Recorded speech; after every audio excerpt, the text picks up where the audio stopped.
اقرأ باسم ربك الذي خلق خلق الإنسان من علق اقرأ وربك الأكرم الذي علم بالقلم علم الإنسان ما لم يعلم فاستفتہم، ذرا پوچھو نا ان سے، الربک البنات ولہم البنون، کیا تمہارے رب کے لیے بیٹیاں ہیں اور ان کے لیے بیٹے ہیں؟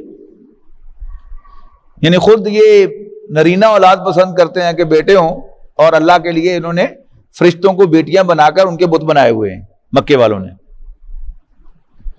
ام خلقنا الملائکۃ اناسا، کیا ہم نے فرشتوں کو عورتیں بنایا، وہم شاہدون، جبکہ یہ موجود تھے، یہ گواہ تھے۔ الا انہم من افکہم لیقولون، خوب سن لو کہ یقیناً ایک من گھڑت بات ہے جو یہ کہہ رہے ہیں۔ ولد اللہ، کہ اللہ بھی اولاد رکھتا ہے، اللہ نے بھی کسی کو جنا ہے۔ وانہم لکاذبون، سچ یہ ہے کہ یہ جھوٹے ہیں۔ اصطفى البنات علی البنین، کیا اللہ نے بیٹیوں کو بیٹوں پر پریفرنس دی، منتخب کیا؟ مالکم، عقل ٹکانے تاڑی، کیا ہو گیا تمہیں؟ کیف تحکمون، کیسے فیصلے کرتے ہو؟ افلا تذکرون، کیا تم غور نہیں کرتے؟ ام لکم سلطان مبین، کیا جو بات تم کہہ رہے ہو اس کے لیے تمہارے پاس کوئی کھلی سند ہے؟ فاتوا بکتابکم ان کنتم صادقین، تو لاؤ اپنی کتاب اگر تم واقعی سچے ہو۔ وجعلوا بینہ وبین الجنۃ نسبا، اور بنا رکھا ہے انہوں نے اللہ اور پوشیدہ مخلوق کے درمیان رشتہ، یعنی عام مترجمین نے جن ترجمہ کیا ہے، لیکن یہ جو مترجم میرے سامنے جن کا ترجمہ ہے انہوں نے فرشتے ترجمہ کیا ہے۔ وَلَقَدْ عَلِمَتِ الْجِنَّةُ إِنَّهُمْ لَمُحْضَرُونَ، حالانکہ خوب جانتے ہیں فرشتے کہ یہ لوگ سزا کے لیے پیش کیے جانے والے ہیں۔ سبحان اللہ عما یصفون، اور وہ کہتے ہیں کہ اللہ پاک ہے ان باتوں سے جو یہ بناتے ہیں۔ الا عباد اللہ المخلصین، اس سزا سے اللہ کے وہ بندے ہی بچیں گے جنہیں اللہ تعالیٰ خاص کر لے گا۔ یعنی اگر ہم میں سے ہر شخص جائزہ لے تو ذرا سی نیکی بھی جو ہم کرتے ہیں اللہ تعالیٰ کی خاص مہربانی ہوتی ہے تو ہم کرتے ہیں، ورنہ ہمارے اندر جو بغاوت ہے، ٹیمپٹیشن جو ہم اپنے دل میں محسوس کرتے ہیں، وہ ساری بھی ہوتے ہوئے شاید اللہ کو یاد کرنا بھی ممکن نہیں ہے۔ تو جن کو اللہ تعالیٰ خاص کر لے، اللہ تعالیٰ کی خاص مہربانی ہوئی ہے ہم پر، تو آج ہم یہاں بیٹھے ہوئے ہیں، ورنہ بہت سے شغل ہیں جن میں ہمارے بھائی پڑے ہوئے ہیں، اللہ تعالیٰ نے ہم پر مہربانی کی ہے، اس پر بھی ہمیں اللہ کا شکر ادا کرنا ہے۔ ہمیں کوئی سرخاب کے پر نہیں لگے ہوئے، وی آر ناٹ اسپیشل۔ شیطان جو ہے وہ ہمیں دھوکے دیتے رہتا ہے۔ آپ 4 دن بعد جماعت نماز ادا کریں تو آپ کو خیال آنے لگے گا کہ یو آر اسپیشل، اور شاید دنیا جو ہے وہ آپ کے سہارے ہی چل رہی ہے۔ آپ تعوذ کریں، اعوذ باللہ پڑھیں فوراً، تو آپ کو اپنی خامیاں، کوتاہیاں، بلکہ گناہ جو ہیں وہ اللہ تعالیٰ دکھائے گا، 14 طبق روشن کر دے گا کہ یہ نو تم۔ ایک دفعہ گرمیوں کا موسم تھا، میرے والدین حیات تھے، بڑے بھائی کا تھا تھے، تو میں ان کے یہاں جا رہا تھا واک کرتے ہوئے، شوگر کے لیے مجھے واک کرنی پڑتی ہے، تو برسات کا موسم تھا، اگست کا مہینہ تھا، اور برسات کے موسم میں دھوپ اور بادل اور بارش یہ آنکھ مچولی کھیلتے رہتے، تو چلے جاتے ہوئے مجھے محسوس ہوا کہ دھوپ میرے آگے آگے اور میرے اوپر مسلسل سایہ ہے۔ بہت مزہ آیا، وہی مجھ پر آنے والی تھی، تو دل میں اللہ نے خیال ڈالا کہ کوئی چکر نہ ہو، تو میں نے اعوذ باللہ من الشیطان الرجیم پڑھا، بلیو می اسی وقت میرے اوپر دھوپ آ گئی۔ وہ شیطان نے مجھے دھوکہ دینے کے لیے مجھ پر بادل کا سایہ کیا ہوا تھا تاکہ میں اس دھوکے میں مبتلا ہو جاؤں کہ میں بڑے نیک آدمی۔ ہم میں سے ہر شخص اگر اپنے اندر جھانک کر دیکھتا رہے تو اسے کبھی یہ غلط فہمی نہیں ہوگی۔ ہم گناہوں کی گٹھڑیاں جو ہیں وہ ساتھ لیے ہوئے ہیں ہر وقت. نہ ہماری آنکھ صاف ہے، نہ ہمارا دل صاف ہے، نہ ہماری کرتوتیں جو ہیں وہ نیک ہیں. لیکن یعنی ذرا دین کی طرف بڑھیں تو یہ خیال فوراً شیطان دل میں ڈالتا ہے کہ تم بڑی خاص چیز. سبحان اللہ عما یصفون، تو وہ کہتے ہیں کہ اللہ پاک ہے ان باتوں سے جو یہ بناتے ہیں. الا عباد اللہ المخلصین، اس سزا سے وہی بچیں گے جو اللہ کے وہی بندے بچیں گے جنہیں وہ خاص کر لے گا.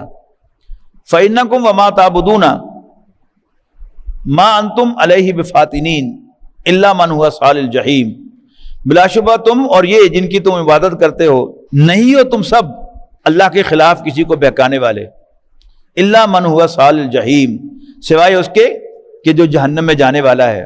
وما منا الا له مقام معلوم، اور نہیں ہے ہم میں سے کوئی مگر ہے اس کا ایک مقام مقرر.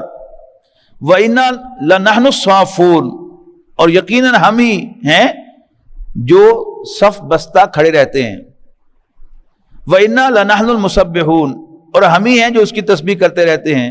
وَإِن كَانُوا لَيَقُولُونَ، اور اگرچہ یہ کہا کرتے تھے لَوْ أَنَّ عِندَنَا ذِكْرًا مِنَ الْأَوَّلِينَ، کاش کہ ہوتی ہمارے پاس کوئی کتاب نصیحت جو پہلے لوگوں کے پاس تھی. لَكُنَّا عِبَادَ اللَّهِ الْمُخْلَصِينَ، تو ہم ضرور ہوتے اللہ کے مخلص بندوں میں سے.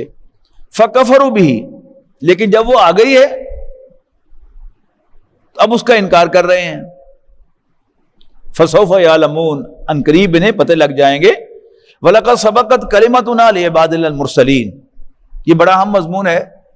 یہ بھی 2 دفعہ آئے گا، ایک دفعہ یہاں آ رہا ہے اور پھر یہ سورہ مجادلہ کے آخر میں آئے گا. یہ مضمون کیا ہے کہ جب اللہ تعالیٰ کسی شخص کو متعین قوم کی طرف رسول بنا کر بھیج دیتا ہے کی طرف الہ، تو پھر اللہ تعالیٰ اس کے ساتھ کھڑا ہوتا ہے، اسٹینڈز بائی ہم، اور اس کو مغلوب نہیں ہونے دیتا. قوم نوح، حضرت نوح علیہ السلام، ہود علیہ السلام، صالح علیہ السلام، لوط علیہ السلام، شعیب علیہ السلام اور موسیٰ علیہ السلام، ان میں کیا ہوا کہ اللہ تعالیٰ نے ان کے دشمنوں کو تباہ کر دیا، ہلاک کر دیا، لیکن اپنے پیغمبر کی اللہ تعالیٰ نے حفاظت کی.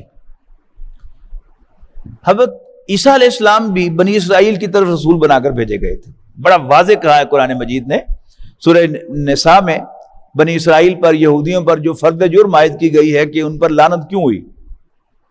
ان میں سے ایک ان کا جرم کیا تھا؟ ان کا یہ کہنا کہ انا قتلنا المسیح عیسی ابن مریم رسول اللہ، کہ ہم نے مسیح عیسیٰ ابن مریم کو قتل کیا جو اللہ کے رسول تھے. نو وے. وما قتلوہ وما صلبوہ ولکن شبہ لہم، نہ تو انہوں نے اس کو قتل کیا نہ سولی چڑھایا، بلکہ ایک کنفیوژن پیدا کیا گیا. یعنی وہی ان کا حواری جس نے ان کی مخبری کی تھی، اللہ تعالیٰ نے اسی کی شکل عیسیٰ علیہ السلام جیسی بنا دی اور سولی وہ چڑھا، جبکہ وہ جس باغ کے کونے میں جس کمرے میں تھے اس کی چھت پھٹی اور حضرت عیسیٰ علیہ السلام کو اس میں سے زندہ اٹھا لیا گیا. کیونکہ وہ رسول تھے نا، زیادہ وہ قتل نہیں ہو سکتے. قیامت کے قریب دوبارہ تشریف لائیں گے، یہودیوں کو دوبارہ ایک موقع دیا جائے گا کہ وہ انہیں مان لیں. حضرت عیسیٰ یہ بڑی خاص شخصیت ہے. یعنی حضرت عیسیٰ علیہ السلام کے 2 نام ہیں نا، ایک تو ان کا ذاتی نام ہے عیسیٰ، انگریزی میں جیزس کہتے ہیں، اور دوسرا ان کا ٹائٹل ہے مسیح، انگریزی میں مسایا، نجات دہندہ، نجات دلانے والا. اب کوئی لیٹ 70 سے لے کر ارلی 80s تک، پچھلی صدی میں ایک وقت ایسا آیا تھا کہ تینوں جو قومیں ہیں آسمانی مذاہب کو ماننے والی، یہ مسیح کی منتظر تھی. مسلمان مسیح عیسیٰ ابن مریم کے منتظر ہیں، آج بھی منتظر ہیں. عیسائی بھی منتظر ہیں عیسیٰ علیہ السلام کے، مسیح عیسیٰ ابن مریم کے، اس لیے کہ ان کا بھی عقیدہ یہ ہے کہ حضرت عیسیٰ علیہ السلام معاذ اللہ سولی چڑھ گئے اور پھر دفن ہوئے. تیسرے دن ان کی قبر پھٹی، وہ اس میں سے باہر آئے زندہ ہو کر، 2-3 آدمیوں سے ان کی ملاقات ہوئی، پھر وہ آسمانوں پر چلے. تو عیسائیوں کا بھی عقیدہ ہے کہ second coming of Jesus due ہے. یہودیوں کا عقیدہ کیا ہے کہ وہ بھی مسیح کے منتظر ہیں. لیکن وہ مسیح عیسیٰ ابن مریم نہیں ہوں گے، یعنی یہودیوں ہی میں سے ایک لیڈر ہوگا جو المسیح ہونے کا دعویٰ کرے گا، میں نجات دہندہ ہوں۔ اور وہ سین جو احادیث میں سے پتہ چلتا ہے وہ یہ ہے کہ اب حالات اس طرف بڑھ رہے ہیں، یہودی تھرڈ ٹیمپل بنانے کے لیے اب بڑے بےتاب ہیں۔ یہ تھرڈ ٹیمپل کیا ہے کہ حضرت سلیمان علیہ السلام نے جو معبد عبادت خانہ بنایا تھا وہ 2 دفعہ مسمار ہو چکا ہے۔ رومن بادشاہ ٹائٹس، اس نے بھی یروشلم کو تخت و تاراج کیا اور ہیکل سلیمانی کی اینٹ سے اینٹ بجا دی۔ اور نیبوکڈ نظر بابل کا بادشاہ یہ بھی آیا تھا اور اس نے فلسطین کی اینٹ سے اینٹ بجائی تھی اور لاکھوں کے حساب سے یہودیوں کو غلام بنا کر لے گیا تھا، بھیڑ بکریوں کی طرح ہانک کے لے کے گیا تھا۔ اور اس مرتبہ بھی ہیکل سلیمانی مسمار ہوا۔ اس کے بعد پھر مسلمانوں نے اس پر مسجد اقصی تعمیر کی ہے۔ اب ان کا ارادہ کیا ہے کہ وہ تھرڈ ٹیمپل دوبارہ بنائیں، اور ایک پتھر ہے جس پر حضرت سلیمان علیہ السلام تشریف فرما ہوا کرتے تھے، وہ تو ہوا نہیں۔ اور جب یہ گرایا گیا ہے ٹیمپل کو تو وہ جو پتھر تھا وہ لے گئے تھے وہاں سے وہ اٹھا کر۔ اب بھی وہ پتھر جو ہے وہ انگلینڈ میں آ گیا ہے، سینٹرل لنڈن میں جو ان کا سب سے بڑا چرچ ہے اس میں وہ پتھر نصب ہے، اور برطانیہ کے سارے بادشاہوں کی تاج پوشی جو ہے اسی پتھر پہ ٹاپے ہوتی ہے۔ تو ان کا عقیدہ یہ ہے کہ عیسائیوں کا کہ حضرت عیسیٰ علیہ السلام جب دوبارہ تشریف لائیں گے تو اسی حضرت داؤد علیہ السلام کا جو پتھر ہے سٹون آف ڈیوڈ جو ہے اسی پر بٹھا کر حضرت عیسیٰ علیہ السلام کی تاج پوشی ہوگی۔ اب اس کے لیے ضروری ہے کہ مسجد اقصی کو گرایا جائے اور تھرڈ ٹیمپل تعمیر کیا جائے، اس میں پھر وہ لا کر برطانیہ کے چرچ سے اس پتھر کو نصب کیا جائے، اور اس میں پھر حضرت عیسیٰ علیہ السلام جو ہے وہ تشریف فرما ہوں گے اور پھر ان کی تاج پوشی ہوگی۔ اب ہر شخص جو ہے اپنی گیم میں ہے۔ اب اپیرنٹلی اس وقت کیا سچویشن ہے کہ عیسائیوں اور یہودیوں کا گٹھ جوڑ ہے مسلمانوں کے خلاف، اور مسلمان بادشاہ جو ہیں سارے کے سارے الا ماشاءاللہ وہ ان کے غلام ہیں۔ یعنی عوام میں اگر کوئی نفرت پائی بھی جاتی ہے کسی حد تک، پوری نفرت نہیں ہے، یعنی ہم سب کا حال یہ ہے کہ ہم امریکہ کے خلاف ہیں، لیکن ہم میں سے کسی کو بھی گرین کارڈ آفر ہو جائے، امریکن سٹیزن شپ آفر ہو جائے تو وہ کہے گا سویرے کیا ہونے چلنا میں۔ لیکن ویسے تقریر کرنے کے لیے یا امریکہ کو کنڈیم کرنے کے لیے ہم سب ایک سے ایک بازی لینے کو تیار ہیں۔ ہماری نفرت اس حد تک ہے۔ ہمارے جتنے بھی حکمران ہیں مسلمان بادشاہ حکومتوں کے، وہ سب کے سب جو ہیں وہ ان کے غلام ہیں، ان کے چشم و ابرو پہ اشارے پہ مرنے کو تیار ہیں، ماں سوائے ایک کا دکا کوئی ہوتا ہے۔ شاہ فیصل شہید تھے کہ جنہوں نے ذرا آنکھ دکھائی تو ان کو انجام دکھا دیا۔ ذوالفقار علی بھٹو نے ایٹم بم بنانے کا ایک عزم ظاہر کیا تو انہوں نے اس کو بھی لیسن فار ہسٹری بنا دیا۔ کہا تھا نا کہ سنگر نے کہا تھا غالباً ان سے لاہور گورنر ہاؤس میں ان کی جو ملاقات ہوئی تھی، انہوں نے کہا تھا we'll make you lesson for history, بنا دیا۔ اور باقی تو پاکستان کی بات ہے نا، باقی سارے جتنے بھی عرب ریاستیں ہیں سب کے سب وہ غلام ہیں ان کے۔ عوام میں نفرت پائی جاتی رہے۔ اور دوسری بات یہ ہے کہ یہ مسلمان جو ہیں یہ اکٹھے نہیں ہوتے۔ اللہ تعالیٰ پہلے تو ایک لیڈر عطا کرے گا مسلمانوں کو کہ جن پر مسلمان متفق ہو جائیں گے۔ ایک لیڈر ہوں گے کہ جو حضرت حسن رضی اللہ تعالیٰ عنہ کی اولاد میں سے ہوں گے، ان کا نام محمد ہوگا، ان کے والد کا نام عبداللہ ہوگا۔ وہ حتیم میں بیٹھے ہوئے ہوں گے، لوگ انہیں پہچانیں گے اور ان سے درخواست کریں گے کہ آپ امت کی قیادت سنبھالیں، لیکن وہ معذرت کریں گے اور غائب ہو جائیں گے وہاں سے، اور مدینے میں جا کر قیام اختیار کر لیں گے۔